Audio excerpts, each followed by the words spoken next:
여러분 안녕하십니까? 라디오 전망대 송유라입니다. 이번 주부터 각급 학교들이 여름방학에 들어갑니다. 여름 휴가철과 여름방학을 맞아서 해외여행을 계획하는 사람들이 많다고 하죠. 여권 발급 창구가 붐비고 있다고 하는데요. 주요 여행사들은 영어 교육과 여행, 체험을 강조한 상품들을 앞다투어 내놓고 있습니다. 글로벌 역량 강화와 해외 역사 유적지 탐방 등을 광고하고 있는데 이런 말들이 딴 세상 이야기인 학생들도 있습니다. 전국에 끼니를 걱정해야 하는 학생들이 30만 명이나 된다는 사실 알고 계십니까? 요즘 같은 시대에 끼니 걱정이 무슨 말이냐 할 수 있겠지만 통계가 실제로 그렇습니다. 특히 방학이 되면 학교 급식을 먹던 학생들의 끼니가 걱정입니다. 더구나 경기 침체로 100만 자영업자들이 폐업을 했습니다. 그 여파가 방학을 맞은 아동과 학생들에게도 미칠 수 있을 겁니다. 조금 더 세심한 지원과 배려의 눈으로 살펴야겠습니다. 오늘 라디오 전망대가 준비한 내용입니다. 잠시 후 뉴스 이작가야, 이슈책, YMCA 토론까지 이어집니다. 광고 듣고 오죠.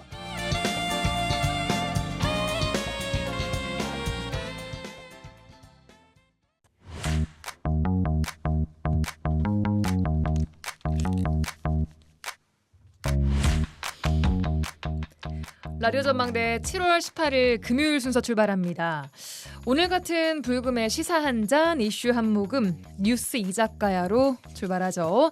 라디오 전망대 메인 작가 이선화 작가와 함께하겠습니다. 안녕하세요. 네, 안녕하십니까? 네, 먼저 어제, 그제 또 오늘까지 이어지고 있는 폭우로 인한 피해 상황부터 좀 짚어볼까요? 네, 비가 밤새 너무 진짜 많이 내렸어요. 예. 정말 무서울 정도로 많이 내렸는데 계속해서 비가 내일까지도 이어진다고 하니까 걱정이 됩니다. 우선은 지난 16일부터 쏟아진 폭우로 4명이 사망을 하고요. 1명이 실종이 됐습니다. 그리고 도로와 농경지 등에서 침수 피해가 잇따랐고 전국에서 5천 명이 대피를 했습니다. 예. 전국 13개 시도 52개 시군구에서 일시 대피를 한 건데요. 어제 같은 경우는 광주 북구 신안교 인근에서 전날 오후 10시 18분쯤에 강물에 사람이 떠내려가고 있다 이런 신고가 접수돼서 지금 수색 작업이 진행이 되고 있다라는 소식까지 들어와 있습니다. 예, 그리고 또 문제가 교통편이 마비가 엄청 됐습니다. 네, 맞습니다. 지금 일부 호남선 그리고 광주 송정역에서 그다음에 목포역의 모든 열차가 운행이 중지돼 있어요. KTX 포함해서요. 그리고 전라선의 남원역부터 여수 엑스포역의 모든 열차 운행이 중단이 됐습니다. 그리고 어제 같은 경우는 일부 항공편도 여수 공항에서 출발하는 항공편도 일부 운항이 중지가 됐습니다. 그렇습니다. 네. 차질이 많이 빚어지고 있는 상황인데 앞으로 또 주말까지도 비가 이어진다고 하니까 큰 피해 없도록 주변을 잘 살피셔야 될 것 같습니다. 네. 네, 다음 소식 만나보겠습니다. 서울대 10개 만들기 소식 하나 가지고 왔습니다. 서울대 10개 만들기 핵심은 이재명 정부 들어서 서울대 수준의 학교를 지방에도 거점 국립대학을 중심으로 9개를 만들겠다. 그래서 학생 1명당 교육비를 서울대 수준으로 지원하겠다라는 게 골자입니다. 예. 네, 지역 균형 발전을 인재 양성이라는 방식으로 해결을 해보자라는 의미인데요. 우선 학부모, 학생들 그리고 교육계 반응이 갈리고 있습니다. 종로학원이 지난 6월 30일부터 5일 동안 온오프라인으로 수험생들과 학부모 666명을 대상으로 설문조사를 해봤더니요. 서울대 10개 만들기가 시행이 되면 해당 대학에 진학할 의사가 있느냐라고 물었더니 46%가 긍정적인 답변을 했습니다. 예. 그런데요. 특징적인 것이 지역 거점 대학에 진학한 이후에 지역에 정착할 의향이 있느냐라는 질문에는 없다라는 답변이 47%나 됐습니다. 네, 없다는 답변이 47%나 꽤 높게 나왔는데 네. 이유도 같이 나왔습니까? 네, 지방에 정착하고 싶지 않다. 지방으로 가고 싶지 아하. 않다라는 답변이 가장 컸습니다. 씁쓸합니다. 네. 전체적으로 보면은 학생들은 지방이라고 할지라도 명문대학에 진학은 하고 싶다. 라는 거고요. 하지만 네, 이재명 정부가 설계한 지방의 균형 발전을 위한 정착으로까지 이어질까 이것은 의문점, 미지수라고 볼 수가 있겠습니다. 그래요. 일단 수험생들과 학부모의 의견 좀 알아봤고 교육계에서는 어떻게 보고 있습니까? 네, 최근에 전남대학교 이근배 총장이 기고문을 하나 썼어요. 예. 서울대 10개 만들기 정책이 지향하는 구조적인 효과는 분명하다. 먼저 지역 거점 대학 9개를 육성함으로써 청년 인재가 굳이 수도권 대학을 고집하지 않아도 되는 환경이 만들어진다. 예. 그리고 입시 과열은 자연스럽게 완화될 것이다. 정주 요건이 갖춰진 지역에는 청년층이 다시 머물기 시작한다. 그리고 그들이 성장해서 투입되는 곳은 지역의 전략 산업이다. 결국 인재와 산업이 함께 순환하는 체제가 마련되고 지방의 경쟁력이 세계 무대에서도 통할 수 있게 될 것이다. 이렇게 썼습니다. 예, 정책적인 효과가 분명히 있을 것이다. 긍정적으로 보고 있는데 맞습니다. 반대 의견도 있다고요? 네, 서강대 이덕환 명예교수도 기고문을 통해서 우려를 나타냈는데요. 예. 단순히 명문대학이 부족해서 입시 지역이 발생한다는 분석은 설득력이 떨어진다. 아하. 그러면서 고속도로에서 발생하는 병목 현상에 비유를 했더라고요. 예. 그러니까 대학의 서열화, 입시 과열, 사교육 열풍, 부동산 가격 폭등 이런 교육제도의 어두운 단면들은 고속도로가 부족해서 생긴 것은 아니다. 실질적으로 서울의 스카이행 고속도로의 병목 현상을 일으키는 학생들이 다른 고속도로의 매력을 느낄 아하. 것이냐, 네, 고속도로만 많이 만들면 되는 것이냐, 어허. 네, 이렇게 생각을 한 거예요. 그래서 그렇군요. 네, 윤석열 정부에서 밀어붙인 그 이대정원 2,000명 사태와 다르지 않을 것이다. 이렇게 봤습니다. 예, 이렇게 찬반 의견이 나오고 있습니다. 네. 어쨌든 이 정책이 좀 현실화된다면 지역 거점 국립대학교를 중심으로 될 것이다라는 분석이 나오고 있기 때문에 전남대학교 입장에서는 기대감을 좀 드러낼 수밖에 없다라는 생각이 들고요. 네. 한편 지역에서도 소외론이 좀 나오고 있어요. 네, 최근에 전남도의회 정영균 의원이 문제를 제기했습니다. 예. 새 정책이 시행된다고 가정을 하면 지역의 국립 순천대나 목포대가 소외될 수 있다라고 했고요. 전남도는 지역 대학이 소외되지 않도록 정부에 건의를 하겠다 이렇게 밝혔는데 예. 지역의 사립 대학들도 동향을 좀 주시하고 있다고 해요. 순천대는 구체적인 대안을 제시하기도 했죠. 어떤 내용입니까? 네, 일단 보니까 순천대는 최근에 국정기획위원회에 중소도시 지역 균형 발전을 위한 캠퍼스 혁신도시 20곳 조성 방안을 제시했습니다. 예. 10곳의 지역 거점 국립대는 국가적 규모의 대형 연구를 맡고 중소도시에 자리한 국공립대학을 중심으로 해서 지역 산업 현장과 연계한 혁신 모델을 만들어 보자라는 겁니다. 그렇군요. 네. 자, 서울대 10개 만들기 정책 자체에 대한 여론부터 지방 소외론까지 나오고 있는 상황인데요. 이진숙 교육부 장관 후보자의 임명 여부에 따라서 동력을 받을지 또 아닐지 판가름 날 것 같습니다. 네. 오늘은 여기까지 듣겠습니다. 뉴스 이 작가야 이선화 작가와 함께했습니다. 고맙습니다. 고맙습니다. 지역의 이슈를 직접 체크해드립니다. 이슈 체크. 네, 오늘도 이슈 체커 이미지 리포터와 함께하겠습니다. 어서 오세요. 네, 안녕하십니까? 자, 오늘은 어떤 이슈 체크해볼까요? 네, 오늘의 이슈 체크. 여수 유명 맛집의 불친절 논란 체크해봤습니다. 네, 어제 라디오 전망대 뉴스 브리핑에서도 한번 전해드렸었는데 얼마 전 한 유튜브 채널에 여수 유명 맛집의 불친절한 태도 그 모습이 담긴 영상이 급속도로 퍼지면서 논란이 굉장히 좀 커지고 있는 것 같아요. 네, 이 문제가 된 영상은요, 지난 3일에 게재가 됐습니다. 그런데 열흘 정도가 지난 후에야 뒤늦게 이게 화제가 된 건데요. 한 유튜버가 여수를 방문해 지역의 유명 맛집 여러 곳을 방문해 영상을 촬영했습니다. 이 해당 유튜버는 식당을 방문했을 때 1인분은 주문이 안 된다고 해서 혼자서 2인분 26,000원어치 음식을 주문하고 이 음식이 상에 나올 때 음식 하나씩 소개를 했어요. 예. 그리고 식사를 하고 있는데 20분 정도 지났을 때 식당 주인이 유튜버에게 예약 손님이 있으니까 빨리 식사하고 좀 보태는 말을 했어요. 이후에 자신이 들어온 지 20분밖에 되지 않았다. 2인분을 주문했다라고 했지만 2만 원 가지고 그냥 가면 되지라며 눈치를 주자 유튜버는 식사를 잊지 못하고 식당을 나왔습니다. 네, 이게 사건의 대략적인 내용입니다. 네. 현재 SNS를 중심으로 이 영상이 퍼지고 또 관련된 영상도 수도 없이 업로드되고 있는 상황인데 네. 자, 이로 인해서 좀 우려되는 게 여수 관광산업 전체예요. 네, 맞습니다. 이제 여름 휴가철이 시작되고요. 섬 박람회를 준비하고 있는 상황에서 이런 사건은 여수 관광에 큰 영향을 주고 있습니다. 예. 오늘 낮에 제가 중앙동 인근 식당가를 다녀왔습니다. 예. 매주 금요일 낮부터 이 중앙동 인근 그 식당가는요. 관광객들로 굉장히 북적이는데요. 주말을 준비하는 그렇죠. 그 관광객들 미리 맞아요. 와서 놀기 네. 시작하죠 이제. 여수는 예. 금요일도 시작이다라는 말이 그래요. 있을 정도예요. 예. 근데 오늘은 사람이 거의 보이지 않았어요. 날씨 때문이 아닐까요?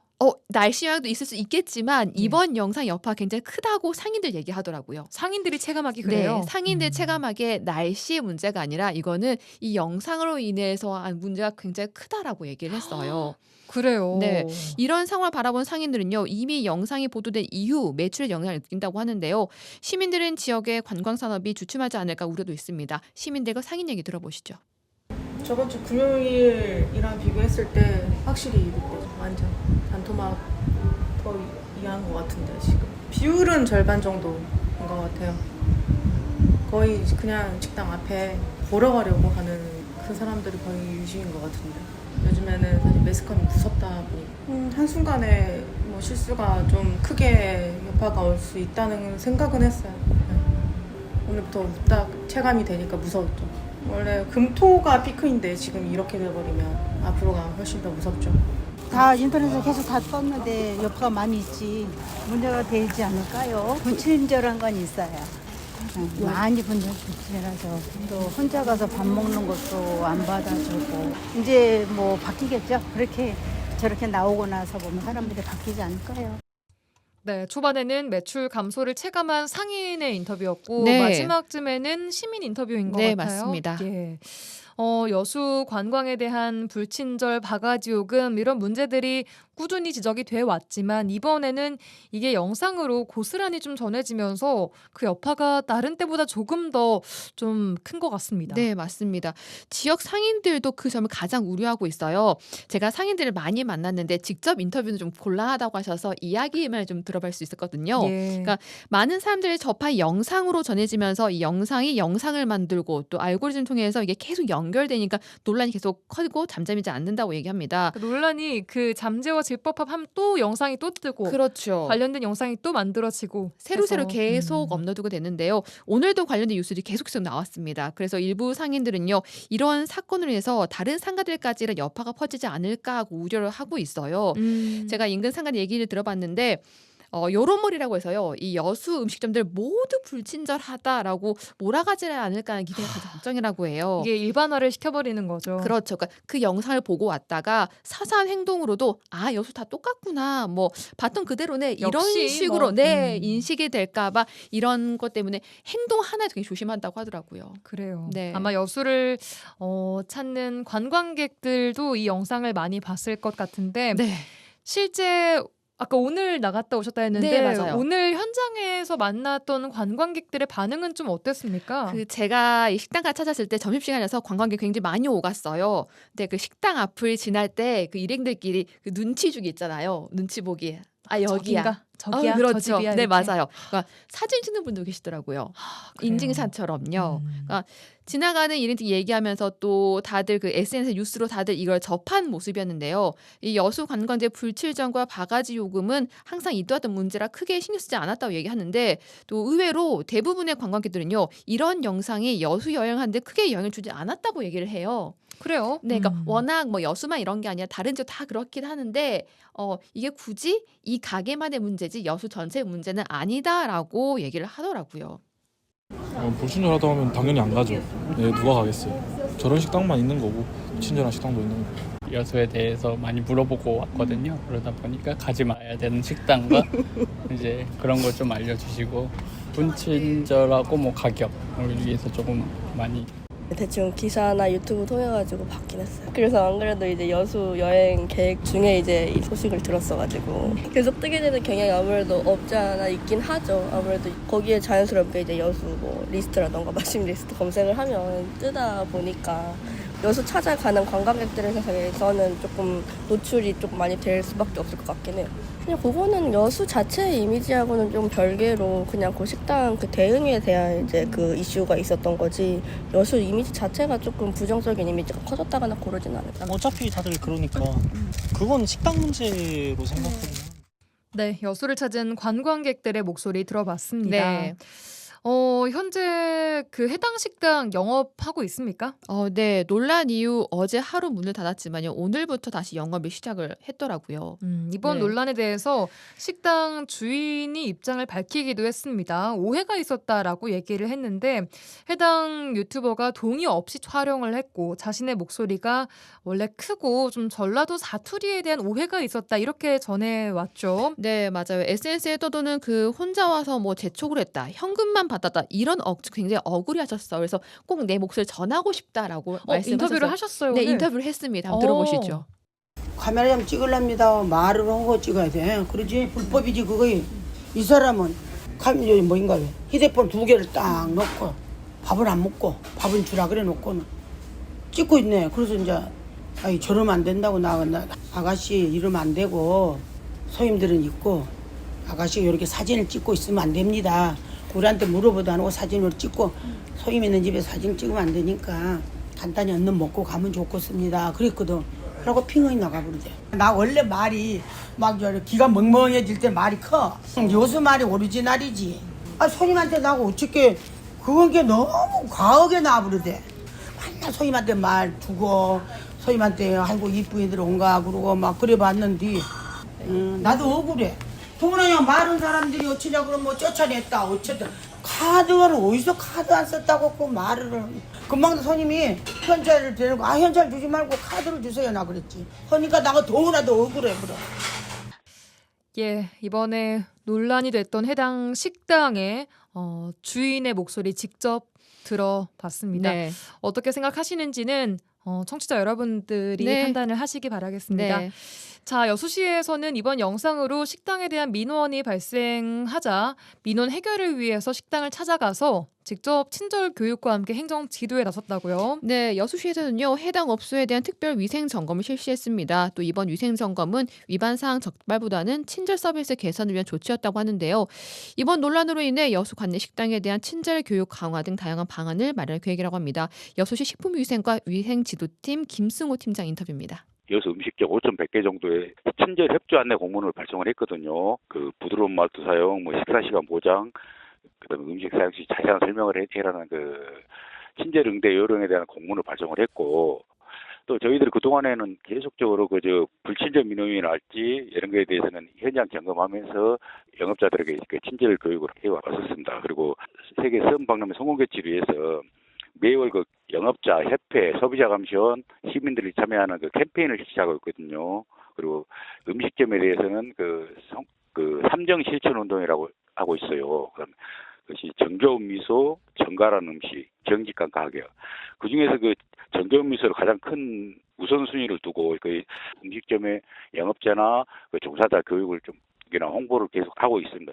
그 이 여수 하나의 사례를 가지고 나쁘게 인식되거나 그런 있어서는 안 될 거로 생각되고 그 친절 서비스 개선을 위해서 어떤 다양한 방법으로 노력을 하도록 하겠습니다. 네, 여수시 식품위생지도팀 김승호 팀장 인터뷰였고요. 말씀하신 대로 3정 실천 운동, 정겨운 네. 미소, 정갈한 음식, 정직한 가격. 네. 이대로 관광객분들이 느끼고 가면 얼마나 좋을까 싶습니다. 네, 맞습니다. 현재 다양한 경로로 이번 불친절에 관련한 민원들이 접수되고 있습니다. 여수 관광 전반적인 문제가 수면 위로 올라온 건데요. 이 관광 도시로서의 여수를 만들기 위한 다양한 노력들 필요해 보입니다. 네, 여기까지 듣겠습니다. 이슈책 이미지 리포터와 함께했습니다. 고맙습니다. 네, 감사합니다. 1시간만 투자하세요. 지역의 이야기를 모아 전해드립니다.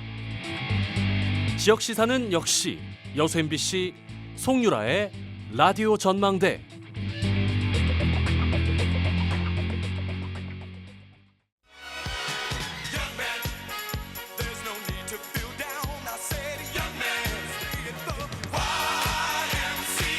지역의 대표 스피커 두 영맨들의 화끈한 토론 한판 YMCA 토론 시간입니다. 오늘도 두 분 영맨과 함께하겠습니다. 여수와 순천 YMCA 김대희 김석 총장님 어서 오십시오. 네, 안녕하세요. 네, 안녕하세요. 한 주간 또 여러 가지 일들도 많았고 날씨도 요란했고 참 그렇습니다. 잘 지내셨습니까, 김대희 총장님? 네, 저희는 이번 주 한 주 동안 여수 YMCA가 민주주의 시민학교를 총 3개 강좌를 했었어요. 네. 전남대학교 박규영 교수님, 그리고 CBS 전 대기자였던 변상욱 대기자, 그리고 어제 목요일 저녁은 국립기상과학원 원장님이었던 조천호 교수님이 오셔가지고 네. 위기 극복을 위해서는 우리 모두가 이타적이어야 한다는 강의를 해주셨는데 강의가 저녁에 있었어요. 마치니까 이제 9시 되었었고 그래서 KTX 타고 서울을 가셔야 되는데 못 가셨어요. 어떡해요? 열차가 다 중단이 되었습니다. 상황 호우 때문에. 그래서 그렇군요. 버스도 다 막히고요. 그렇게 해서 어쩔 수 없이 하루 저녁을 여수에서 주무시고 오늘 아침에 일찍 버스로 오전까지도 기차가 운행이 안 되거든요. 그래서 다행히 버스가 표가 있어서 버스 타고 올라가셨는데 그분이 자전거를 타고 여기까지 오셨거든요. 중간중간에 이제 뭐 버스나 기차에 실었지만 부산을 거쳐서 여수 오셔가지고 화태도에서 그저께 저녁을 보내시더라고요. 그래서 참 여수가 좋다고 그러면서 새롭게 기후위기 극복에 있어서 여수 시민들도 함께 나서주기를 원했었고요. 저희 여수 YMCA는 민주주의 시민학교 이 성과를 바탕으로 9월 달에는 화학안전 시민학교를 총 6개 강좌로 진행할 예정입니다. 특히 이제 여수가 석유화학 단단이 많아서 화학 안전 사고가 많이 발생하잖아요. 네. 그래서 화학 물질이란 무엇이고 어떻게 안전 문제를 지켜야 될지를 찾고 11월 달에는 요즘 전쟁 문제, 국제적으로 전쟁 문제가 많고 또 한반도도 평화통일 문제가 정권이 바뀌면서 많이 관심이 많잖아요. 그래서 11월 달에는 평화통일을 주제로 하는 그 시민학교들을 다시 진행해 나갈 예정입니다. 네, 11월 달 일정까지 꽉 차 있네요. 시민학교 또 함께 응원하겠습니다. 자, 김석 총장님. 네, 저는 이번 주 아주 심란한 한 주를 보냈습니다. 월요일 근황 날은 토크를 패스하고 바로 주제 토크에서 들어봐야 될 수도 있을 것 같은데. 월요일은 한국 YMCA 사무총장 협의회가 있었는데 우리 김대 총장님 참석을 안 했단 말이에요. 제가 참석해서 또 결국은 한국 YMCA의 혁신과 민주주의를 위해서 또 그 안에서 굉장히 정말 치열한 논쟁과 말도 안 되는 한국 YMCA 상황에 대해서 외부로 공유하지 못하는 이 답답한 심정을 또 그 현장에서 많은 사무총장님들과 좀 토론도 좀 하고 또 다음 주 월요일에 있을 한국 YMCA 이사회 중요한 이사회에서 결정을 하는데 그 이사회에 대한 각 지역 사무총장들과 이사장들이 어떤 의견을 내야 되는지에 대해서 좀 공분을 모으고 있고 순천 YMCA는 좀 그런 의견을 모으고 있고 7월 25일은 제가 대학 때 제가 학생운동 했거든요. 그래서 제가 총학생회 부회장이었습니다. 책임도 지는 것도 있고 그래서 집시법 뿐만 아니라 공무집행 방해, 국가보안법까지 해서 구속된 사례가 있는데 그러고 나서 이제 시민사회로 나와서 진출해서 활동하는 중에 그 지난 여순 사건 진상조사 보고서 기획단이 순천에 왔는데 이분들에 대한 항의 기자회견을 이유로 집시법 위반과 공무집행 방해로 검찰에 기소가 됐어요. 그래서 재판을 받았는데 검찰 구형 6개월을 받는 아주 그냥 심란한 일이 있었습니다. 그렇습니다. 오늘 이 이야기를 조금 저희가 해볼까 합니다. 여순 사건 이야기 전반적으로 좀 해볼 텐데요. 윤석열 전 정부 당시 여순 사건 관련 논란이 참 많이 있었죠. 여순 사건 중앙위원회 뉴라이트 인사 구성, 또 비상계엄을 옹호하는 변호사가 진상조사 보고서 작성 기획단에 포함된 점을 비롯해서 여순 사건을 반란이라고 표현한 교과서까지 등장을 했습니다. 새 정부에서는 달라질 수 있을지에 대한 관점 오늘 두 분과 함께 이야기를 해보겠습니다. 자, 새 정부 이야기를 하기 전에 아까 방금 말씀하셨던 그 이야기 조금만 더 해보겠습니다. 말씀하신 대로 김석 총장께서 관련 재판이 좀 진행 중인데 지난해 5월 여순 사건 진상조사 보고서 작성 기획단이 순천에 왔을 당시에 일어난 일이죠. 네, 5월 그 18일. 상황이 어땠고 와서 어떤 일이 있었는지 이런 거 조금만 더 풀어주시죠. 이건 예. 뭐 저의 집시법 위반과 공무집행 방해 사건이 아니라 사실상 여순 사건 진상 규명에 대한 어떻게 보면 시민사회의 정당하고 합법적인 활동에 대한 위축을 고려한 재판이라고 저는 그렇게 생각을 합니다. 왜냐하면 모두가 아시겠지만 작년 5월이면 윤석열 정부입니다. 예. 그리고 작년에는 여순 사건 관련해서 조사 기간이 작년 10월 5일로 종료가 되는 시점이었음에도 예. 불구하고 여순 사건 진상조사 보고서 작성을 할 수 없는 상황이었고 그 진상조사 보고서를 작성하는 사람들이 여러분 다 알다시피 이번 탄핵에서 윤석열을 변호했던 김계리 변호사를 비롯해서 극우 뉴라이트 학자들이 질비했었고 검사 출신들도 있었고 예. 그러면서 여순 사건을 이미 반란으로 규정하면서 굉장히 지역사회에 공분을 샀던 문제이고 관련해서 민주당 내에서 특별위원회가 좀 구성되기도 하고 그랬죠. 예. 근데 다만 작년 5월이면 총선이 끝나고 나서 국회의원들이 새로 선출된 국회의원들이 뭔가 활동을 하기 시작 전입니다. 이 과정에서 진상조사 보고서 기획단이 순천에 온다는 이야기를 저는 이제 5월 28일 당일 알았어요. 당일. 예. 그래서 이 중요한 문제를 그냥 넘어갈 수 없으니 지역에 있는 기자분들에게 우리가 항의 기자회견을 합니다라고 발송을 했고 기자회견을 했고 근데 이제 경찰과 검찰은 그것이 기자회견을 빙자한 집회라라고 하는 것이고 그 과정에서 진상조사 보고서 기획단이 누군지 저희가 모르잖아요. 예. 모르는데 그런 과정에서 항의하는 과정이 좀 있었습니다. 거기 유족분들께서 막 차에 들어눕기도 하고 막 그러셨어요. 저는 이제 집행위원장이니까 어떻게든 유족들을 조금 그런 활동보다 제가 하는 게 차라리 낫겠다라고 하는 생각에서 고의가 전혀 있지 않은 우발적인 경찰과의 이렇게 부딪힘이 있었는데 그 과정을 이제 공무집행 방해의 중요한 사안으로 보면서 이것을 경찰이 김대희 총장도 알겠지만 우리가 지금 20년, 30년 넘게 시민운동을 하면서 집회와 기자회견을 그냥 옆에 달고 다니지 않습니까? 활동 내용으로. 그런데 우리가 불법을 저지를 이유가 없고 그다음에 이 여순 사건 진상조사 보고서 기획단이 오는 것을 항의하는 것이 주요 목적인 것이지 예. 이것을 공무집행 방해하거나 집시법 위반을 통해서 얻는 이익보다 항의하는 이 집회 목적을 넘어서지 않거든요. 이런 바보 같은 짓을 할 리가 없죠. 예. 그럼에도 불구하고 좀 작년에 윤석열 정부이다 보니까 공교롭게 이 여순 사건 진상조사 보고서 작성 기획단뿐만 아니라 여순 활동을 하는 많은 사람들에게 굉장히 좀 뭐랄까 활동을 좀 위축하려고 했었던 검찰의 분명한 의도가 있는 기소였다라고 생각을 하는 예. 것이죠. 이제 계속 이 공판 과정에서는 뭐 무죄를 주장하는 것이 당연할 수밖에 없는 것이고 예. 그리고 그렇게 해온 것이고 지역사회에서도 그러니까 공무집행 방해 혐의로 기소가 된 것은 어쨌든 경찰과의 그 충돌 부분인 거잖아요. 충돌이라기보다는 조금 영상을 보면 참 논란이 될 수 있는데 제가 이제 진상조사 보고서 기획단을 태우는 버스를 출발을 합니다. 가다가 이제 버스가 상당히 빠른 속도로 출발을 하는 가운데 이 경찰과 제가 부딪힙니다. 네.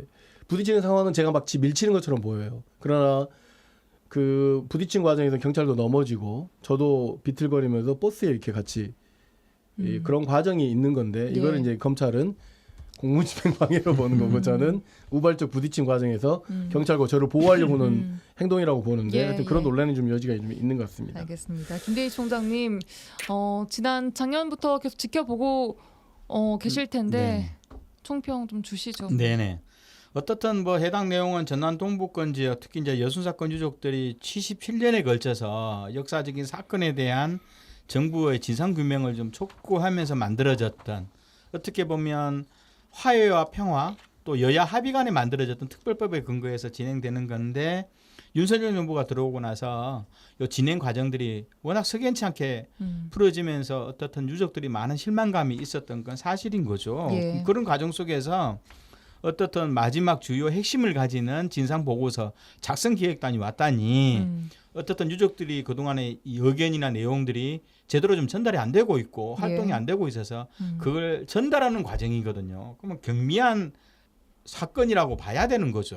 뭐 왜냐하면 대통령한테도 항의하면 대통령 들어오셔가지고 이야기하자는 그런 분위기인데 진상조사단이 와가지고 유족들을 만나야 될 거 아니에요. 만나보고 뭐 어떤 지방정부라든가 실무기획단들이 만들었던 여러 가지 내용들도 한번 보고 이러면 과정인데 나왔던 경미한 사건을 가지고 집시법하고 공무집행 방해죄로 뭐 기소한 것은 좀 더 저는 이해가 좀 안 되는 측면이 있고요.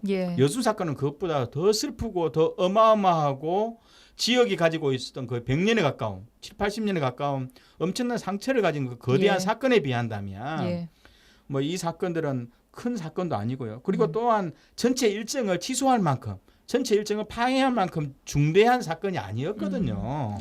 그렇다 보면 전체 일정도 제대로 진행되었다면 저는 앞으로 재판부가 뭐 검찰 쪽에서는 구형 6개월을 때렸지만 가장 좋은 것은 재판부가 선고유예 때리는 거죠. 그렇게 해서 이 문제는 그렇게 뭐 기소할 재판으로 갈 사항도 아니다 하고 처리해 주는 것이 가장 맞다고 보는 거고 어떻든 새로운 정부가 들어서서 여순 사건을 새롭게 신속하게 뭐 처리하자는 분위기가 있는데 거기에 뭐 찬물을 재판부가 안 끼얹었으면 좋겠습니다.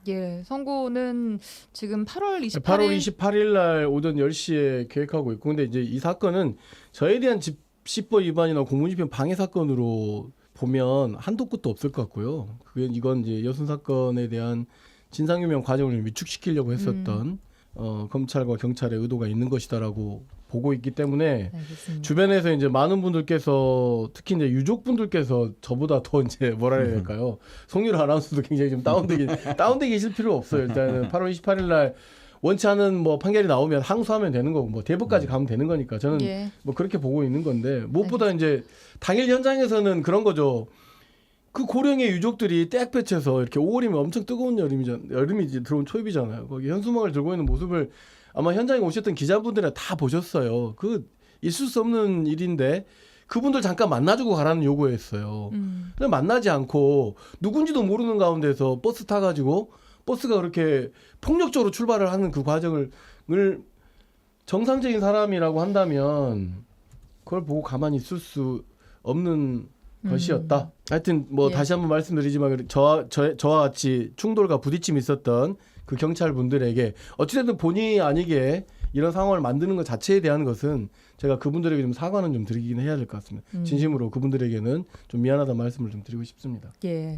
자, 최근 재판이 있었고 그 김성욱 총장의 최후 진술문을 재판부가 서면으로 좀 따로 제출을 해달라라고 할 만큼 그 내용이 좀 이례적이었다라고 하는데 이게 어떤 내용이었는지 좀 들어볼 수 있을까요? 이 뭐 최후 진술 그러니까 무슨 뭐 이게 뭐 이렇게 재판 드라마나 이런 게 굉장히 좀 드라마틱한 뭐 이런 것인 것 같은데 이런 거죠. 이 사건은 그냥 제 개인의 일이 아니라 여기 그날 현장에 여순 유족들이 꽤 많이 응원 오셨거든요. 뒤에 계시는 여순 유족들이 77년간 해결하지 못하에 대한 울분이 있는 것인데 이 일로 인해서 뭔가 이 여순 진상규명 활동이 좀 위축되지 않기를 바란다. 그리고 순천 지역 시민사회에서 활동하고 있는 많은 시민활동가들에게도 위축되지 않기를 바란다라고 하는 것이 있었고 이 재판을 통해서 제가 더 좋은 사람이 되어야 되겠다라고 다짐을 한다 뭐 이런 내용이었습니다. 그래요. 김대희 총장님 이 최후 진술문 내용 좀 보셨습니까? 아니요, 저는 못 보고 내용만 좀 이야기 들었는데요. 저는 김석 총장님의 오셨어요 여기. 일부 최후 진술 그 중에 그 한 문장만 좀 읽어주시면 안 됩니까? 아닙니다. 내용은 제가 대강 들었는데요. 아마 합리적인 판단을 한다고 봐요.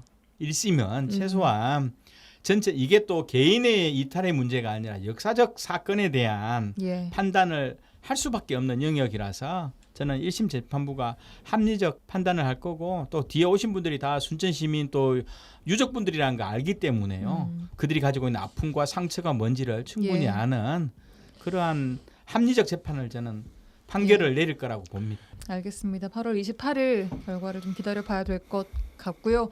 자, 시간을 좀 돌려서 윤석열 정부 때로 넘어가 보면 역사 왜곡, 진상규명을 위한 인적 구성의 문제같이 관련 문제들이 좀 많이 있었습니다. 전 정부의 그 여순 사건 관련된 문제들 한번 좀 짚어주시면 좋을 것 같아요. 김대희 총장님. 네네. 무엇보다도 인적 구성이 문제였죠. 왜냐하면 여순 사건 특별법에 의해서 이 특별법의 목적을 달성하려면 최소한 우리나라 한국사 영역에서 근현대사 영역을 공부한 역사학자들 그리고 최소한 이제 사회학에서도 이걸 많이 다루기도 하거든요. 그래서 이런 역사학자들은 대체적으로 역사학계 내에서도 인정받는 분들이에요. 정식적으로 교육을 하시고 그리고 수많은 연구 논문 속에서 합리적 판단을 가지고 있다라고 하는 근현대사 역사학자들이 많거든요. 그런데 문제는 이분들의 주도에서 여순 사건에 대한 역사적인 판단과 내용, 이 속에서도 정부가 한 77년이 지난 상황에서 거의 80년 다 돼가는 상황 속에 정부가 어떤 역할을 해야 될지, 또 4.3 제주항쟁도 있었고요. 뭐 다양한 연결과 이런 프롬 속에서 이런 분들이 좀 어떻든 주도적인 역할을 하고 진상 보고서도 이런 역사학에 근거한, 또 사회학에 근거한 내용을 써야 되는데 이러한 좀 깊이 있고 합리적이고 그리고 뭐라 그럴까 이런 피해자들 그리고 희생자들의 내용들을 좀 올바로 이해하는 그런 관점이 아니라 어떤 극우적 스펙트럼에 짜여서 극단적 스펙트럼에 의해서 사고를 가진 사람들이 깜깜이식으로 조사하는 것에 대한 흐름. 특히 윤석열 정부는 아예 그냥 여순사건 특별법 내팽개 친 거거든요. 관심 없는 사람들을 그냥 적정한 자리, 위원회 자리 만들어주는 식으로 넘어가서 실제적인 연구나 조사를 뒷바탕한 그 바탕으로 하는 뭐 보고서 자체가 기획 안 됐고 또 중앙위원회 자체도 그랬던 측면이 있어서 너무나도 아쉬운 거죠. 인적 구성에 아쉬운 말씀해 주셨고요. 그 여순 사건 특별법이 이제 개정이 한번 됐지만 추가적으로 또 보완돼야 할 부분들이 참 많이 있습니다. 유족분들의 연세가 좀 너무 고령이기 때문에 그렇죠. 지금과는 좀 방식이나 속도감 이런 게 좀 달라져야 될 것 같은데 어떤 사항을 좀 짚어주고 싶으세요? 일단 이제 김도희 총장님 말씀하신 것처럼 이 특별법이 만들어진 것 자체는 굉장히 큰 의미가 있어요. 역사적 의미가 있는데 만들어 놓은 때가 문재인 정부 시절이고 거의 시행되는 것이 윤석열 정부이다 보니까 역사 왜곡을 주로 했던 윤석열 정부에서는 아무것도 진전이 되지 않았습니다. 가장 중요한 것은 가장 먼저 해야 하는 조직을 재정비를 해야 됩니다. 말씀하신 것처럼 여순위원회, 중앙위원회의 위원들 중에 극우 뉴라이트로 구성된 사람들과 윤석열 정부에서 임명했던 사람들을 바로 사퇴시켜야 되고요. 그리고 실무위원회도 좀 적극적으로 좀 만들어져야 되고 진상조사 보고서 작성 기획단 저희 사건과도 연관되어 있는데 이미 관련된 일이 종료가 됐습니다. 그래서 조속히 새로 구성해야 되고 진상규명 업무에 굉장히 빠르게 속도를 내야 되는 게 맞습니다. 그다음에 위원회 전문위원과 조사관이 있으면 상당히 좀 부족한 상태입니다. 조사관 수가? 조사관 수가 상당히 부족한 상태이고 말씀처럼 77년 됐고 고령화 됐고 시간은 얼마 없잖아요. 그럼 어떻게 돼요? 광범위하게 조사를 해야 되잖아요. 이미 경험이 축적되어 있는 조사관들이 꽤 많이 있습니다. 진화위에도 있고 그다음에 제주 4.3 관련된 것도 있기 때문에 지자체도 있고. 지자체도 있기 때문에 이 위원회 전문위원과 조사관을 충분하게 확보해야 되고 그다음에 미흡한 특별법을 전면 개정해야 되는데 그 핵심적인 건 뭐냐면 앞서 말했던 조직에 관한 문제도 있지만 위에는 정부의 여순위원회, 밑에는 실무위원회. 그러니까 실무위원회 조사를 다 끝낸 것을 위에다 올려도 위원회에서 다시 심의하는 이상한 일들을 하고 있어요. 이 문제를 해결하기 위해서는 아까 말씀드렸처럼 공무원들 중심이 아니라 민간 정문위원이 양쪽을 아우르는 상임위원을 둘 수 있도록 민간인 전문 상임위원으로 해서 이 조직을 빨리 구성하는 것이 좀 중요하다라고 하는 거고 유족의 범위도 대단히 좀 애매한 측면이 없지 않아 있어서 이 부분들 좀 개정해야 되고 그다음에 이건 되게 아이러니한 일인데 국가폭력이잖아요. 결국은 당시에 가해자가 누굽니까? 결국은 국방부와 경찰 아닙니까? 근데 이런 사람들이 위원회에 들어와 있어요. 그러니까 어떻게 되겠습니까? 가해자와 피해자와 유족이 섞여 있으면 이게 일이 되겠습니까? 이걸 반드시 좀 분리해 줘야 되고 그다음에 이미 국방부와 경찰들은 이 소위 민간인 학살과 관련된 명부들 이미 가지고 있을 겁니다. 제공하지 않습니다. 자료들을. 그러니까 국방부 경찰에서 국정원이 가지고 있는 자료들에 대한 공개도 상당히 좀 필요한 거고 그다음에 이야기가 좀 길죠. 직권조사 범위도 상당히 좀 넓혀야 됩니다. 최근에 완도에서도 좀 밝혀지고 있지 않습니까?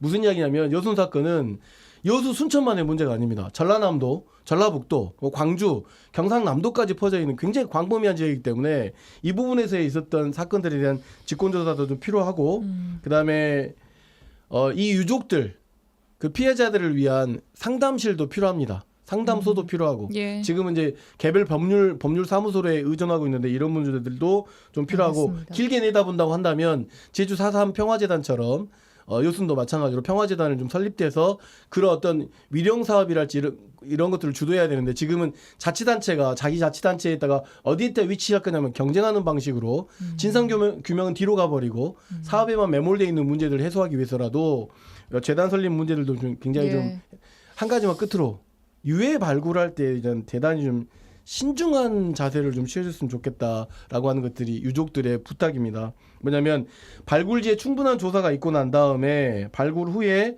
신원 조회까지도 분명하게 좀 이루어져야 되는데 좀 날림으로 너무 되는 경우가 많아서 날림으로 되는 경우가 많았고 그다음에 그 유해 발굴의 그냥 중요한 과정이 굉장히 역사적 현장임에도 불구하고 그냥 유족과 그냥 자치단체만으로 이렇게 뭐 위령을 한다랄지 이런 방식은 아니라고 보여지거든요. 그리고 무엇보다 중요한 것은 내년에 순천에서 정부 주도 추념식 할 텐데 적어도 최소한 이때는 대통령이 오셔서 우리 지역민들에게 국가폭력에 대한 사과를 꼭 부탁드리기 위한 활동들을 좀 필요한 것이 아니겠느냐라고 생각합니다. 제가 보기에는 김민희 총장님, 핵심적인 게 작년 12월이었죠. 24년 작년 12월에 이 특별법이 기간 연장을 중심으로 해서 한번 개정이 됐잖아요. 조사 기간입니다. 네, 그렇죠. 진상 조사 기간. 그래서 실제로 이것도 1년이 지나버렸어요. 왜? 윤석열 정부에서 모든 것이 깽판이었기 때문에 실제적으로 진행 과정이 없었어요. 그래서 이 기간 연장은 지금부터 해야 되고 보고서 작성 기간도 6개월밖에 연장이 안 됐기 때문에 이것을 다시 한 번 더 재연장하는 과정이 가장 필요하고 무엇보다도 이게 제대로 되려면 그럼 뭐 기간은 연장을 더 하겠다. 이번에 또 개정을 한다면 근데 문제는 인적쇄신이 안 되면 이거 불가능합니다. 어떻든 내란의 주범들이 여기에 다수 포함되어 있었기 때문에 저는 인적쇄신 문제를 가장 우선적으로 해야 된다. 여순위원회하고 특히 이제 진상보고 작성기획단 여기는 전면적인 100% 인적 재구성을 해야 되고 그리고 전문가 아까 민간인으로 구성된 상임위원 제도가 필요합니다. 제가 보기에도 전라남도 이 보면 여순 사건 사업단을 보면 천불이 날 정도로 그러면서 도지사는 여기 전문위원들 이 조사를 관련된 전문위원과 조사단은 최소한 전라남도 도지사는 한 달에 한 번씩은 직접 면담을 해야 돼요. 전문위원하고 조사관들하고 현재 어디까지 되고 있는지 뭐가 부족한지 한 번도 안 만나거든요. 도지사가 직접 챙겨야 되는 거예요. 도지사 자체도 여순 사건 이 진상 규명에 대해서 관심이 없는 상황에서 지 자체도 뻔해요. 시장 군수들도 관심이 없습니다. 왜 전문위원이 누구고 조사단이 누군지도 얼굴 한번 못 본 시장 군수들 많을 겁니다. 그럼 행정공무원이 가서 소리 들고 가는 거예요. 과장이. 어찌 되고 있냐 하면 잘 되고 있습니다. 잘 되고 있지. 끝나는 거예요. 그러면 전문위원과 이 조사단은 왜 안 되고 있는 눈에 보이거든요. 그럼 시장님, 군수님 이거 이러면 안 됩니다 하고 뭐 이런 내용들이 만들어지지 않으면 상당히 지역 단위에서 지자체 차원에서 어렵겠다는 느낌이 좀 듭니다. 지금 지적하신 부분을 새 정부에서는 좀 어느 정도 파악하고 있다고 보세요? 저는 잘 파악하고 있지 못하고 생각합니다. 왜 무슨 이야기냐면 이재명 대통령이 대통령 선거 기간 중에 제주 4.3을 이야기할 때 여순 11구를 좀 언급해 주기를 간절히 바랬지만 단 한 번도 제 기억에는 언급한 적은 없습니다. 공식적인 인터뷰 내용이나 이런 내용에서 무슨 동전의 양면의 사건입니다. 그러니까 여전히 여순 사건은 이 정부 안에서도 저는 차별받고 있다고 생각합니다. 그렇기 때문에 제일 중요한 것은 여순 사건 진상조사 보고서가 빠르게 그리고 제대로 나와야 대통령이 그 진상조사 보고서를 결재하면서 여순 사건이 이런 것이었구나라고 국가폭력이라는 것이었구나라는 건 인식이 정확하게 된다고 생각하기 때문에 이 자리를 빌어서 제가 한 가지 좀 부탁드리고 싶은 것은 여순 사건으로 다크 투어도 하고 다양한 사업들을 하고 있고 연구 사업들도 하고 있고 정부의 보조금을 받아서 전라남도의 보조금을 받아서 활동하는 사람들이 꽤 많은 걸로 알고 있습니다. 지금 거기에 집중하기보다는 진상조사 보고서를 제대로 작성해서 내년 그리고 내후년 그리고 정부도 80년 이전에는 대통령이 이 지역에 내려와서 여순 사건에 대한 국가폭력을 사과할 수 있게끔 모두가 함께 똘똘 뭉치고 힘을 합쳐야 된다고 생각하고 이 여순 사건 진상규명을 위한 활동은 어떤 누구 개인 어떤 단체에 의존할 일이 아닙니다. 그리고 이 일은 유족만의 문제가 아닙니다. 우리 지역사회의 문제이고 이 활동을 위해서 용기 냈던 학자들 그리고 시민단체 이런 활동들이 없었다라고 한다면 굉장히 쉬운 일이 아니었습니다. 그런데 이렇게 유족, 시민단체, 학자들 이간질하려고 하는 사람들이 있습니다. 그런 사람들의 말 듣지 말고 여순 사건 진상규명의 이 큰 흐름의 전선에 함께 좀 동행해 주실 것 좀 부탁드리겠습니다. 알겠습니다. 마지막으로 김대희 총장님, 새 정부에서 어떻게 좀 접근을 해야 할지 총평 주시죠. 예, 저는 아까 뭐 그렇게 나왔던 그 특별법 기간 연장권하고 그리고 재신기회도 거의 없잖아. 25% 정도 전체적으로 뭐 확정된 것은 거의 미미한 수인데 이런 재신기회를 확대하고 또 조사 조직들을 강화하는 측면들 그리고 어떻든 피해자와 유족의 명예회복을 위한 적극적인 예산과 조직에 대한 적극적인 배려를 하지 않으면 안 되는 거고요. 그리고 저는 무엇보다도 전라남도가 문제라고 봐요. 계속요. 왜냐하면 이 정도 문제에 대해서는 전라남도 지사가 다른 것보다 우선하게 정부 새로운 국정기획단하고 만나서 여순 사건 문제가 왜 그동안에 윤석열 정부에서 지체가 되었고 앞으로 어떻게 변해야 되는지 그리고 지방정부가 하다 보니 이런 문제에 부족한 부분이 있다. 이러면서 도지사가 좀 챙겨야 되는 측면이 있는데요. 그렇다고 해서 뭐 시장 군수들이 올라가서 대통령하고 이야기하겠습니까? 알겠습니다. 저는 이런 부분에 대해서는 도가 좀 적극적으로 팔을 걷고 뛰어야 된다면 다른 일보다도 우선적으로 뭐 생각할 필요가 있죠. 예, 알겠습니다. 오늘 시간 관계상 여기까지 해야 될 것 같습니다. 자, 오늘도 두 분과 함께했습니다. 여수와 순천 YMCA 김대희 김석 총장님 고맙습니다. 네, 화이팅 하겠습니다. 감사합니다. 힘내십시오. 네, 전국에 크고 작은 비 피해가 잇따르고 있습니다. 최근 피해를 입히고 있는 이 비는 짧은 시간에 좁은 지역을 중심으로 강하게 오는 게 특징인데요. 전남 동부 지역은 내일까지 비가 오락가락 이어지겠습니다. 100에서 200mm, 많은 곳은 300mm 이상 오는 곳도 있겠으니까요. 비 피해 없도록 주의하셔야겠습니다. 저는 다음 주 월요일에 오겠습니다. 구성 이선화, 연출 송유라였습니다. 고맙습니다.